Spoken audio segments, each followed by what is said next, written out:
ചിന്തിച്ചത്, നിയമപ്രകാരം യാഗം കഴിക്കുവാൻ ഏൽപ്പിക്കപ്പെട്ടവനാണ് വാസ്തവമായി സ്വർഗീയ പൗരത്വമുള്ളവൻ. നാം പഠിച്ചു, ഒന്ന്, എന്താണ് യാഗമെന്ന് മനസ്സിലാക്കണം, എന്താണ് യാഗവസ്തുത മനസ്സിലാക്കണം. യഥാർത്ഥമായി സ്വർഗീയ പൗരത്വം പ്രാപിച്ചവനാണെങ്കിൽ അവനൊരു യാഗവസ്തുവിനെ പോലെ യാഗപീഠത്തോട് എന്ത് ചെയ്തിരിക്കും? യാഗപീഠത്തോട് ചേർത്ത് കെട്ടപ്പെട്ടിരിക്കും. അവൻ യാഗപീഠത്തോട് ചേർത്ത് കെട്ടപ്പെട്ടവൻ. അർത്ഥം, ദൈവ സന്നിധി ഇഷ്ടപ്പെടുന്നവൻ, ദൈവ സാന്നിധ്യം ഇഷ്ടപ്പെടുന്നവൻ. ഈ ലോകമല്ല എനിക്ക് വലുത്, ഞാൻ ജീവിക്കുന്നുവെങ്കിൽ ക്രിസ്തുവിനായി, ഞാൻ ജീവിക്കുന്നുവെങ്കിൽ ക്രിസ്തുവിനായിട്ട്, ഞാൻ ജീവിക്കുന്നുവെങ്കിൽ ദൈവനാമത്തിന്റെ മഹത്വത്തിനായി. ഈ ലോകം എന്തെല്ലാം എനിക്ക് വെച്ച് നീട്ടിയാലും, പണം വെച്ച് നീട്ടിയാലും, പെണ്ണിനെ വെച്ച് നീട്ടിയാലും, അവൻ ഏറ്റവും 3 ഘടകമാണ് ഒരു മനുഷ്യനെ ആത്മീയം തെറ്റിക്കുന്ന 3 ഘടകങ്ങൾ: പണം, പെണ്ണ്, മണ്ണ് എന്നാ പറയുന്നത്. പണം, പെണ്ണ്, മണ്ണ്. ഇതാണ് ഒരു വ്യക്തി എന്ത് ചെയ്തത്? ദൈവത്തിന് അകറ്റി കളയുന്നത്. പണം, ഞങ്ങൾക്ക് പണം വേണ്ടെന്നാണ് അർത്ഥം. പെണ്ണ് വേണ്ടെന്നാണ് അർത്ഥം. മണ്ണ് വേണ്ടെന്നാണ് അർത്ഥം. പക്ഷേ നമുക്ക് പണവും വേണം, പെണ്ണും വേണം, പിന്നെന്ത് വേണം?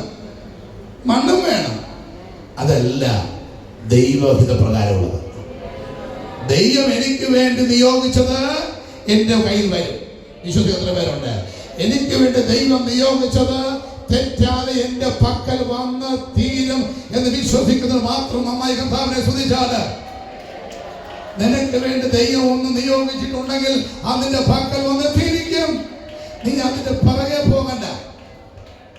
നീ അതിന്റെ പുറകെ, പണത്തിന്റെ പുറകെ ഞാൻ പോകരുത്, പെണ്ണിന്റെ പുറകെ ഞാൻ പോകരുത്, മണ്ണിന്റെ പുറകെ ഞാൻ പോകരുത്. വേണ്ടെന്ന് ദൈവം അറിയുന്നു, ആ ദൈവം നിനക്ക് തരാൻ വിശ്വാസന. ഇന്ന് അനേകം ആത്മീയരെ ദൈവ സന്നിധിയിൽ നിന്നും അകറ്റിയിട്ടുള്ളത് ഈ 3 കാര്യങ്ങളാണ്. ഇതിലേതെങ്കിലും ഒന്നായിരിക്കും. വാസ്തവത്തിൽ ദൈവത്തെ അറിഞ്ഞിട്ട്, ദൈവ സാന്നിധ്യം അറിഞ്ഞിട്ട് ആരെങ്കിലും ദൈവ വഴി വിട്ടു പോയിട്ടുണ്ടെങ്കിൽ ഇത് ഏതെങ്കിലും വിഷയമായിരിക്കും. എന്ന് പറഞ്ഞാൽ ദൈവത്തെക്കാൾ അധികമായി നാം ഇതൊന്നും ആഗ്രഹിക്കരുത്. ദൈവത്തെക്കാൾ അധികമായി നാം ഇതിൽ മനസ്സ് വെക്കരുത്. ദൈവത്തെക്കാൾ അധികമായി ദൈവം തരുന്നുവെങ്കിൽ കരം നീട്ടി സ്വീകരിക്കണം. പോരാ, സ്വതന്ത്രം പോരാ. ദൈവം തരുന്നുവെങ്കിൽ കരം നീട്ടി സ്വീകരിക്കണം. അതെന്ത് നോ പറയണ്ട. ദൈവം തന്നിട്ട് പിന്നെ എന്തിനാ നോ പറയുന്നത്? പത്രോസിന്റെ ഭാഗം സ്വർഗ്ഗത്തിൽ എന്താ? ഭൂമിയിലുള്ള സകലതും ദൈവം കെട്ടി ഇറക്കി കൊടുക്കും. ചിലർക്ക് ദൈവം കെട്ടി ഇറക്കുന്നു, വേണ്ട ദൈവം കെട്ടി ഇറക്കി കൊടുക്കും. സ്വപ്നത്തിൽ കെട്ടി ഇറക്കി കൊടുത്തു. അന്നേരം പറഞ്ഞു, അയ്യോ ഇതൊന്നും എനിക്ക് വേണ്ട കർത്താവേ, ഇതൊന്നും എനിക്ക് വേണ്ട.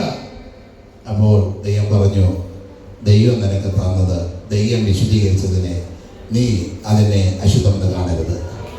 ദൈവത്തിന് ആശ്രയം ദൈവം നിനക്ക് തന്നാൽ നീ സ്വീകരിക്കണം. അതിന്റെ പുറകെ നീ പോകരുത്. ഇന്ന് പല ആത്മഹത്യകൾക്കും കാരണം എന്താണ്? ഇതല്ലേ, പണവും പെണ്ണും. ഈ മണ്ണും അല്ലേ ഇതിന് കാരണം? സഹോദരങ്ങൾ തമ്മിൽ ഇന്ന് തർക്കങ്ങൾ. ഒരു വയറ്റിൽ നിന്നും പുറത്തു വന്ന സഹോദരങ്ങൾ ഭയങ്കര സ്നേഹമായിരിക്കും ആദ്യമൊക്കെ. പിന്നെ കുറച്ച് നാൾ കഴിയുമ്പോൾ തെറ്റുന്നത് ഏതിലാണ്? മണ്ണിലല്ലേ? ഹലോ, ആണോ അല്ലയോ?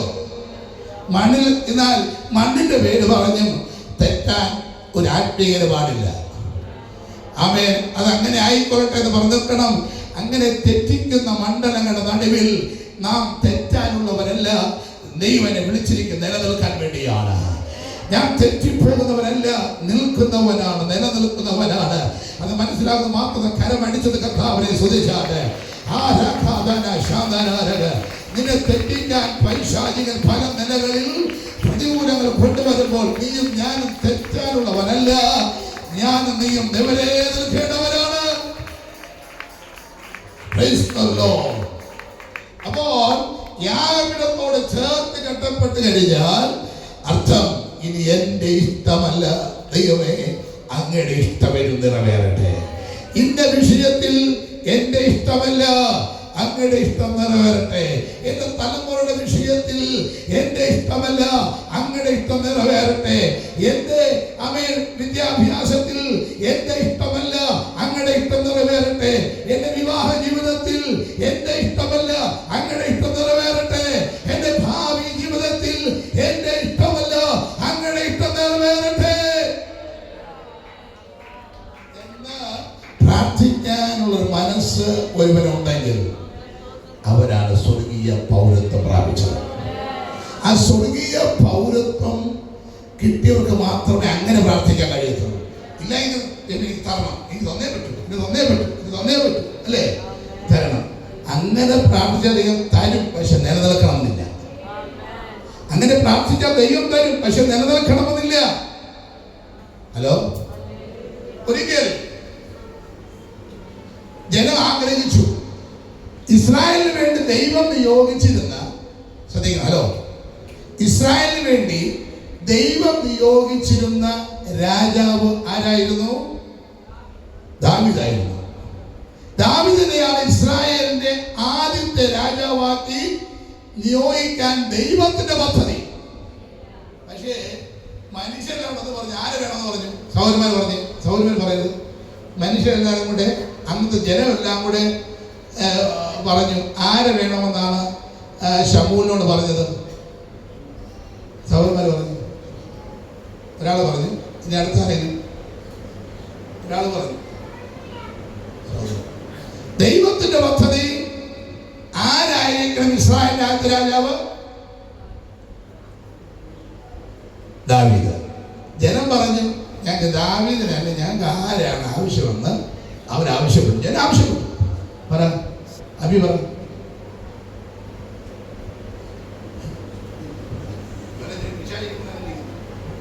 ചോദിക്കും വിഷാദിക്കുന്നുണ്ട് ചോദിച്ചു ആരാണ്?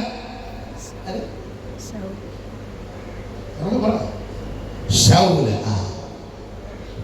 അന്നേരം ശമൂവേൽ പ്രവാചകൻ ദൈവത്തോട്, ദൈവമേ നീ എന്നോട് പറഞ്ഞത് അഭിഷേകം ചെയ്യാൻ ദാവീദിനല്ലേ, ഞാൻ ദാവീദിനെ അഭിഷേകം ചെയ്തു, ഇതാ ജനം പറയുന്നു ശൗലിനെ തരാൻ. ആണോ? ദൈവം എന്താ അവരോട് പറഞ്ഞേ? അവരുടെ ആഗ്രഹം ശൗലാണെങ്കിൽ നീ അവനെ അഭിഷേകം കൊടുത്തായിരുന്നു. സ്വന്തം അതുപോലെ. പക്ഷെ ദൈവത്തിന്റെ ഇഷ്ടം കൊണ്ടല്ല. ആരുടെ ഇഷ്ടം? ജനത്തിന്റെ ഇഷ്ടം. ദൈവത്തിന്റെ ഇഷ്ടം ദാവീദ, ജനത്തിന്റെ ഇഷ്ടം ശൗല. പക്ഷെ ചിലപ്പോൾ നിന്റെ ഇഷ്ടം ദൈവം നിവർത്തിക്കും, പക്ഷെ ഓർത്തോളണം, അത് ശുഭമായി തീരുകയില്ല. ദാവീദിനെ എന്ത് ചെയ്തു ദൈവം? ദാവീദിന് പകരമായിട്ട് രാജാവാക്കി ശൗലിനെ ദൈവം കൊടുത്തു. ശൗലിനെ അഭിഷേകം ചെയ്ത് കൊടുത്തു. പക്ഷേ എന്തായി തീർന്നറിയാമോ? പിന്നത്തേതിൽ പിശാച് കയറി ദൈവത്തെ ഇഷ്ടപ്പെടാതെ, ദൈവഹിതമില്ലാതെ ചെയ്യാൻ തുടങ്ങി, ദൈവം വഴിവിട്ട് നടക്കാൻ തുടങ്ങി, ദൈവത്തിനെതിരായി നടക്കാൻ തുടങ്ങി. ഹലോ, മനസ്സിലായില്ല?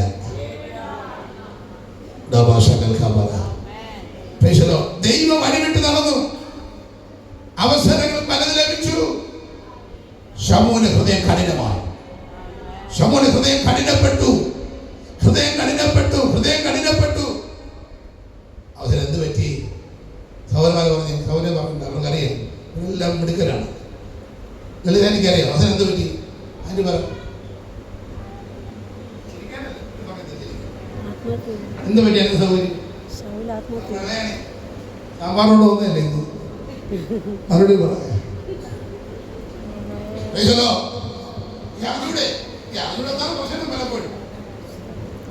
എന്ത് പറ്റി?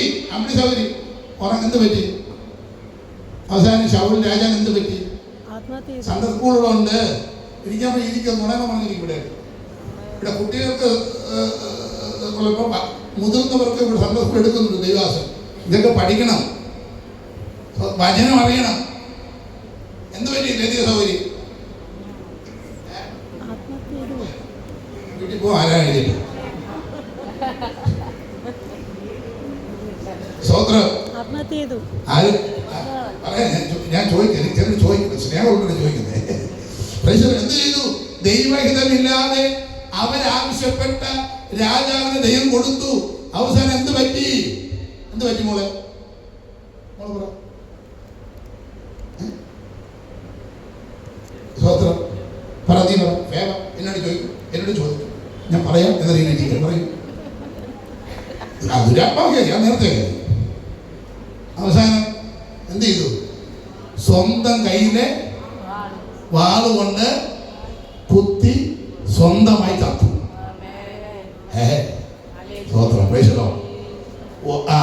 നീ പ്രാർത്ഥിച്ച വിഷയം, നീ പ്രാർത്ഥിക്കും, ദൈവം എനിക്ക് തന്നെ ചില പിടിച്ചു വാങ്ങി ഉപവാസം 7 ദിവസം 21 ദൈവം ഇന്ന പെണ്ണിന് എനിക്ക് തരണേ, ഇന്ന ആണിന് എനിക്ക് തരണേ.